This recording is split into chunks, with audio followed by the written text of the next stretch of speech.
First of all, let me thank my colleagues from University of West Indies and welcome Emmanuel from SEMAVIL. There is a significance to the project. We've been talking a lot on this campus about sustainable development. We're talking here about a society that could probably better sustain itself by virtue of doing that. So the interest is very, very, very strong. Wellness and well-being is a critical part of where we see education as well. So that captures what we've been talking about in the vision for this campus.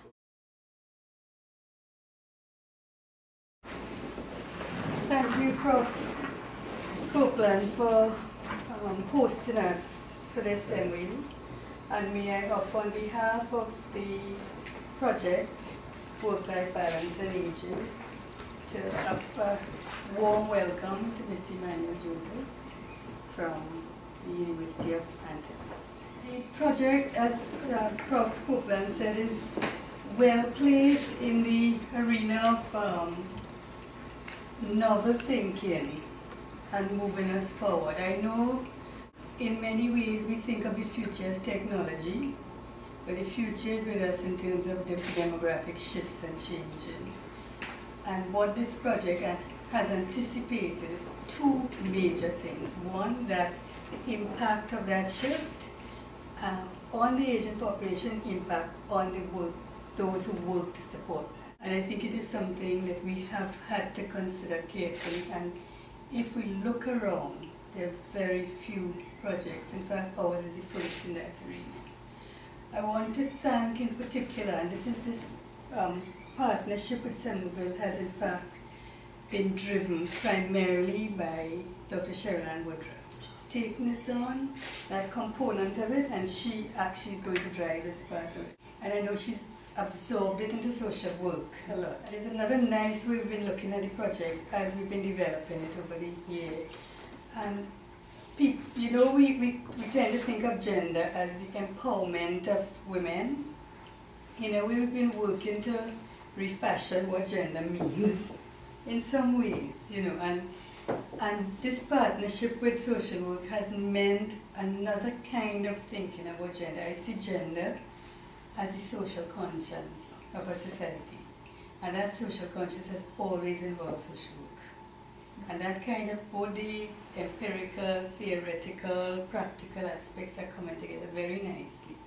And the SEMAVIL partnership is going to move us from a lot of that fact-finding and the ways in which we are developing our ideas or information to actual concrete. You're moving us to how to develop a sustainable business model for social and home care for better aging, which we are sadly lacking. And we really are very, very pleased to have joined with Martinique and with the Francophone Caribbean, basically, because we are building on other initiatives taken outside of our Anglophone ideas.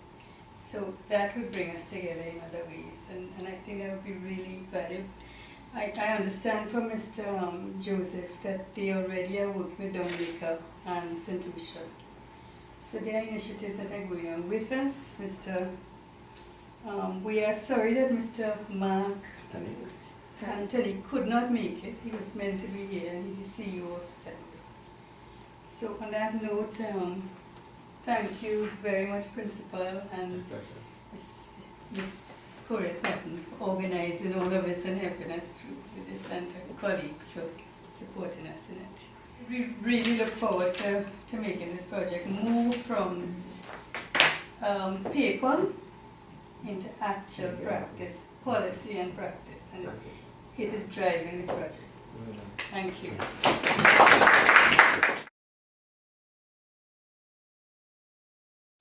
Try to make it short and still interesting as you did.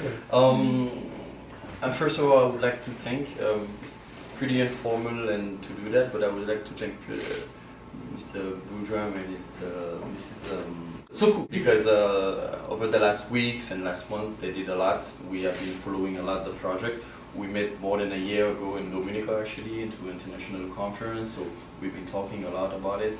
So more than a year later, we've been able to succeed, but still the first step, and we still have a long path to go. So I would like to say that for us, and personally for me, I believe that it has to be the only solution for us commonly from Jamaica to Trinidad, that as of today, the French studies are not part of UWI.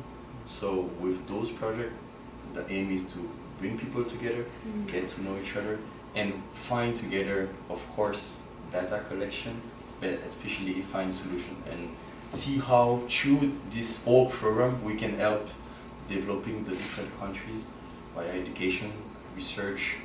And I see you just sitting there, I was looking at your LDI fund, and basically we're working on those four. It's like economic diversification, competitive technologies, digital health, finance.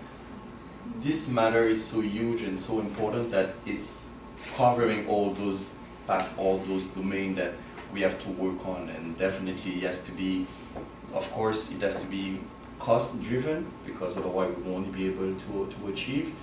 It has to be driven as well by patient, by people, but as well by initiative, either public, private, or just personal initiative that people can say, okay, I go for it, I take over one point and I move forward for it. So I would like to thank everybody for that, and Mr. Principal, Professor, and all those people around. I would like to apologize as well for Max not being here. So actually we're still working on cooperation. So we have another part of the team which is in Cuba, actually. So we're really working into getting things together. So we will see into the next weeks and to the next month where we end, but it will take us time. I would more say that Cheryl is more colleague now, because we will have to work a lot together. So it take us disputes, disagreement, agreement, phone calls, emails to get to know each other and to get results. But definitely we have to go through this pain to get results, to get solution for us, for our country, and for our, of course, elderly, but that later on our kids beside, because this is definitely what we have to do. So thanks a lot again for everything, and then we see where we end in the next weeks and months. But definitely we'll have monitoring every month or every 2 months to see where we end, definitely. Thanks a lot. Thank you.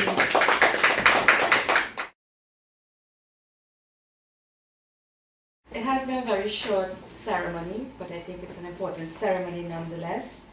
And I want to take this opportunity to thank persons who have been really instrumental in driving the project forward and also bringing it to the point where it is at now. So I first of all want to thank the principal, Professor Copeland, and his staff, his entire staff that has worked and guided us through reaching to this. I really want to thank on behalf of the entire team for the support, your support first of all, in recognizing the importance of integrating a sustainable approach to socioeconomic planning.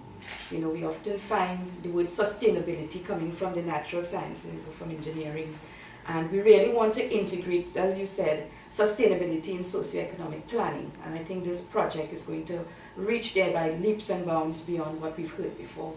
I also want to thank Professor Mohammed for having the insight and the vision to really embark upon a project that will impact on the lives, not just of the elderly, although it has been the focus, but for all of us. Because it's said that a society that takes care of its elderly is a society that is civilized. And I think this adds to that really, in not just affecting the lives of those persons that are the elderly, but all of us as we move towards more tolerance and more care and nurturing of our society. So thank you for the vision. You know, a few years ago we talked about it. It's something that impressed upon my interest as a researcher, and I think that we have really moved forward from where we initially conceptualized the idea. I want to also thank Mr. Emmanuel Joseph, who I met at the Conference on Aging, where the discussions started. And after 1 year, we're happy, really happy to see that we have this partnership and the support and the buy-in. You know, Emmanuel talked about the real impact of this project and how it's about creating Caribbean solutions to our Caribbean problems. You know, David Rogers says in I think his Calypso dedication, to call one name, not one name shall I call, because to call one will make the others seem small. But I really want to mention as many people as possible the legal unit, which has really guided us. You know, as a young academic myself, and even as the team members who were young in this kind of arrangement, Ms. Ramcharan and Ms. Deborah Patton have really tremendously helped us, held our hand, and tolerated our mistakes as we went along. And I want to especially thank you. I also want to especially recognize the fact that this representation of people here is just a representation of an entire team of people that have come from gender, from social work, from persons that are graduate students and so on. And there are a number of partners, and I guess in the reception we'll see a sprinkling of the representation. Partners from NGOs, CBOs, government institutions that are really backing this project. And finally, I want to thank Raquel Suku, our project manager. Okay, and marketing, yes. You see, there's wisdom to David rather calling names, but and marketing for all your support and working with us. And then, of course, Raquel Suku, who has really organized and put this thing together. Just a culmination of months and months of hard work. So I want to thank all of you, and I want to also assure you that this is a project that you'll be hearing and seeing a lot about, as it will impact on the lives of all of us, our loved ones, and the generations to come. Thank you.